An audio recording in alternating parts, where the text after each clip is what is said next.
தேவனுடைய நாமம் மகிமைப்படுவதாக. இந்த நாளிலும் கூட இந்த அருளுரை துளிகளின் வாயிலாக உங்களை சந்திப்பதிலே நான் மகிழ்ச்சி அடைகிறேன். இன்று நாம் சிந்திக்கப் போகின்ற காரியம் அப்போஸ்தலனாகிய பவுலடிகளாரினுடைய இரண்டாவது அருட்பணி பயணத்திலிருந்து நாம் சிந்திக்க இருக்கின்றோம். வேதாகமத்தில் பவுலினுடைய இந்த இரண்டாம் அருட்பணி பயணத்தை அப்போஸ்தலருடைய நடவடிக்கைகள் 16வது அதிகாரம் அதன் 40வது வசனத்திலிருந்து 18வது அதிகாரம் 22 வரைக்கும் உள்ள அந்த பகுதியிலே நாம் பார்க்க முடியும். பிரியமானவர்களே, பவுலடிகளாரும் சீலாவும் இருவரும் சேர்ந்து எருசலேமில் நடைபெற்ற முதல் சபை மன்றத்திற்கு பின்பாக தங்களுடைய இரண்டாவது மிஷனரி பிரயாணத்தை துவக்குகிறார்கள் அல்லது தொடங்குகிறார்கள். இந்த இரண்டாவது மிஷனரி பயணத்திலே, அருட்பணி பயணத்திலே, முதலாவதாக அவர்கள் இருவரும் தெர்பைக்கு வருகிறார்கள். இந்த தெர்பையில் தீமோத்தேயுவை அவர்கள் சந்திக்கிறார்கள். சந்தித்து அவரையும் கூட தங்களோடு கூட இந்த இரண்டாவது அருட்பணி பிரயாணத்தில் உதவியாளராக சேர்த்து கொள்ளுகிறார்கள். அடுத்ததாக பரிசுத்த ஆவியானவராலே ஆசியாவில் வசனத்தை சொல்வதற்கு தடை செய்யப்பட்ட அவர்கள் ஐரோப்பாவிற்கு செல்ல ஆவியானவராலே உந்தப்படுகிறார்கள். எனவே அவர்கள் த்ரோவா என்கிற பட்டணத்திலிருந்து நெய்யாப்போலி என்ற துறைமுகத்திற்கு வருகிறார்கள். இந்த நெய்யாப்போலி துறைமுகம் என்பது பிலிப்பி பட்டணத்தினுடைய ஒரு துறைமுகமாக காணப்படுகிறது. பிரியமானவர்களே, த்ரோவாவிலிருந்து நெய்யாப்போலிக்கு தூரம் என்று சொல்லும் பொழுது சுமார் 150 மைல்களாக இருக்கின்றன. அதே போல நெய்யாப்போலி துறைமுகத்திலிருந்து பிலிப்பி என்கிற அந்த பட்டணத்திற்கு, குறிப்பாக பிலிப்பி என்கிற அந்த பட்டணத்திற்கான தூரமானது 10 மைல்களாக இருந்தது. இதை தரைமார்க்கமாக அவர்கள் கடந்து வரக்கூடியவர்களாக இருக்கிறார்கள். இப்பொழுது இவர்கள் பிலிப்பி பட்டணத்தில் இருக்கிறார்கள். இந்த பட்டணம் ஒரு ரோம காலனியாக இருந்தது. அப்போஸ்தலருடைய நடபடிகள் 16:12 அதை நாம் வாசிக்கிறோம். இது ஒரு ரோம காலனியாக இருந்தது. பொதுவாக இப்படிப்பட்ட ரோம காலனிகளில் ஓய்வு பெற்ற இராணுவ வீரர்கள் தங்கியிருப்பது வழக்கமாக காணப்பட்டது. அது மட்டுமல்ல, இவர்களுக்கு சில சலுகைகளும் இங்கே வழங்கப்பட்டன. பிரியமானவர்களே, இந்த பிலிப்பு பட்டணம் மிகவும் முக்கியமான ஒரு பட்டணம். முக்கியமான பட்டணம் என்று சொல்லும் பொழுது இரு விதங்களில் அதை நாம் முக்கியமான பட்டணம் என்று சொல்லுகிறோம்.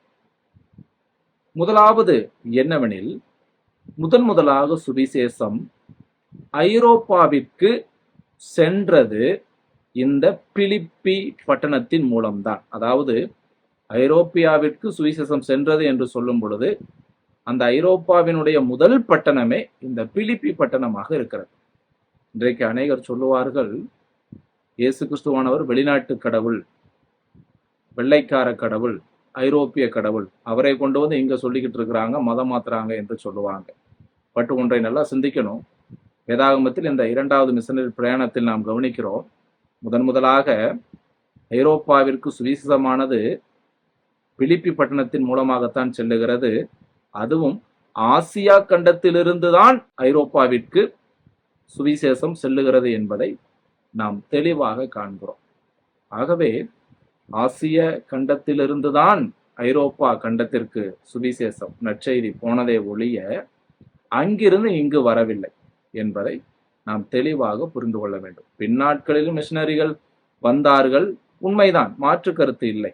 ஆனால் முதலாக கிறிஸ்துவின் நற்செய்தி என்பது ஆசியாவிலிருந்து தான் ஐரோப்பாவிற்கு சென்றது என்பதை தெளிவாக நாம் பவுலினுடைய இந்த இரண்டாவது மிஷனரி பிரயாணத்திலே இந்த பிலிப்பு பட்டணத்தில் வைத்து நாம் பார்க்கிறோம். இது முதலாவது காரியம். பிலிப்பு பட்டணம் முக்கியமான பட்டணம் என்று சொல்லும் பொழுது, இரண்டாவது காரியம் என்னவெனில், இங்கே 3 தரப்பு மக்களை நற்செய்தி, கிறிஸ்துவின் நற்செய்தி சந்தித்தது என்பதை நாம் மனதில் கொள்ள வேண்டும். 3 தரப்பு மக்கள். அப்படியாக இந்த பிலிப்பு பட்டணத்தில் 3 தரப்பு மக்களை கிறிஸ்துவின் நற்செய்தி சந்தித்தது என்று சொல்லும் பொழுது, அதில் முதலாவதாக லீதியாள் என்கிற பெண்மணி, இரத்தாம்பரம் விற்கின்ற பெண்மணி. இரத்தாம்பரம் என்று சொன்னால் பர்பிள் கலர், அதாவது ஊதா வண்ணம். வேதாகம காலங்களில் ஊதா வண்ணம் என்பது அரிதாய் கிடைக்கக்கூடிய ஒரு வண்ணமாக காணப்பட்டது. இப்படிப்பட்ட ஊதா வண்ண ஆடைகளை உடுத்துகிறவர்களும் விற்கிறவர்களும் பணக்காரர்களாக கருதப்பட்டார்கள். அது அரிதாக கிடைத்தபடியினாலே அதை விற்கிறவர்களும் அதை வாங்கி உடுத்துகிறவர்களும் வசதி உள்ளவர்களாய் காணப்பட்டார்கள். ஆகவே இந்த பெண்மணியை குறித்து நாம் பார்ப்போமாகில், இந்த பெண் சமுதாயத்தில் உயர்ந்த நிலையில் ஒரு உயர் வசதியை பெற்ற ஒரு பெண்ணாக இருந்தாள் என்று சொல்லலாம். ஆகவே சுவிசேஷமானது பிலிப்பு பட்டணத்தில் சமுதாயத்தில் உயர்ந்த நிலையில் இருந்த இந்த பெண்மணியை சந்தித்தது. இரண்டாவதாக சிறைச்சாலைக்காரர். இந்த சிறைச்சாலைக்காரனை பற்றி நாம் பார்க்கும் பொழுது ஒரு அரசு உத்தியோகஸ்தனாக இருந்தார். ஆகவே சமுதாயத்தில் நடுத்தர நிலையில் உள்ள ஒரு மிடில் கிளாஸ் ஃபேமிலியை சார்ந்த ஒரு நபரை கிறிஸ்துவின் நற்செய்தி சந்தித்தது. மூன்றாவதாக குறி சொல்லும் அடிமை பெண். வேறொரு நபர்களுக்காக இப்பெண் குறி சொல்லி சம்பாதித்து அவர்களுக்கு கொடுத்தார். ஆகவே குறி சொல்லும் அடிமை பெண், சமுதாயத்தில் தாழ்ந்த நிலையில் உள்ள ஒரு பெண். ஆகவே பாருங்கள், இந்த பிலிப்பு பட்டணத்தில் முதலாக சுவிசேஷம் கிறிஸ்துவின் நற்செய்தி ஐரோப்பாவிற்கு சென்றபோது இந்த பிலிப்பு பட்டணத்தில் 3 தரப்பு மக்களை அது சந்தித்தது. ஒன்று, சமுதாயத்தில் உயர்ந்த நிலையில் உள்ள பெண்மணி லீதியா. 2, சமுதாயத்தில் நடுத்தர நிலையில் உள்ள ஒரு நபர் சிறைச்சாலைக்காரன். மூன்றாவதாக சமுதாயத்தில் தாழ்ந்த நிலையில் உள்ள ஒரு குறி சொல்லும் அடிமை பெண். ஆகவே இதிலிருந்து நாம் கற்றுக்கொள்வது, பிரியமானவர்களே, நற்செய்தி என்பது இவ்வுலகத்திலே உயர்ந்த நிலையில் உள்ள, நடுத்தர நிலையில் உள்ள, தாழ்ந்த நிலையில் உள்ள அனைத்து மக்களுக்கும் சமமானது, உரிமை உள்ளது என்பதை நாம் காண்கிறோம்.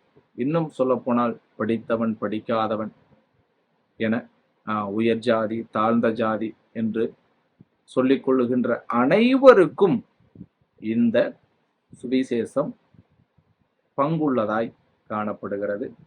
அவர்களுக்கு உரிமை உள்ளதாக இது காணப்படுகிறது. ஆகவே சுவிசேஷத்தை அனைத்து தரப்பு மக்களுக்கும் கொண்டு செல்வது ஒரு கிறிஸ்தவர்களுடைய ஒரு கடமையாக காணப்படுகிறது.